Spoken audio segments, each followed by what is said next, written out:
Maxime Switek. L'édito éco, bonjour Nicolas Barret. Bonjour Maxime. Alors que les riches et les puissants du monde se retrouvent cette semaine dans la très chic station suisse de Davos, jamais, Nicolas, absolument jamais les inégalités n'ont été aussi fortes dans le monde. Alors, vous allez me dire que les inégalités, c'est le cadet des soucis des pèlerins fortunés de Davos. Eh bien, pas du tout.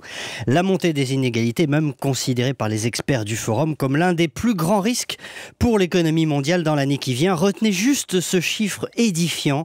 Les 85 personnes les plus riches du monde possèdent autant de richesses que la moitié la plus pauvre de l'humanité. Vous avez bien entendu, 85 personnes sont aussi riches que 3,5 milliards d'êtres humains. Aux États-Unis et en Chine, les deux premières économies de la planète, les 1% les plus riches ont doublé leur part dans la richesse nationale depuis 30 ans. La richesse se concentre donc de plus en plus entre quelques mains et ça inquiète les économistes, mais aussi beaucoup de hauts dirigeants économiques et politiques. Pourquoi est-ce que ça les inquiète? Le risque, c'est quoi, Nicolas? C'est la révolution? Alors, avant ça, il faut bien voir que les inégalités extrêmes sont souvent le signe d'un système économique qui fonctionne mal.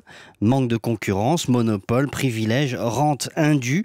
C'est typiquement le cas en Chine, par exemple, et ça crée des déséquilibres qui nuisent à la croissance économique. Le père du libéralisme, Adam Smith, écrivait qu'une société ne peut prospérer si la plus grande partie de ses membres est pauvre.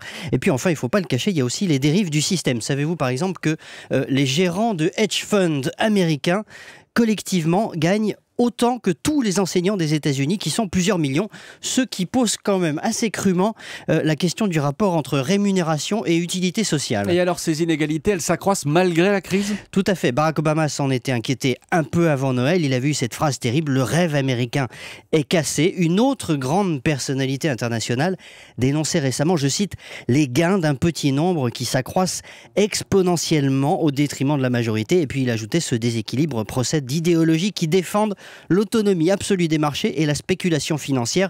Voilà le genre de constat qui inquiète les pèlerins de Davos, surtout venant d'une personnalité comme celle que je viens de citer, à savoir le pape François. L'édito éco de Nicolas Barret, directeur de la rédaction des Échos. Merci Nicolas et à demain. À demain.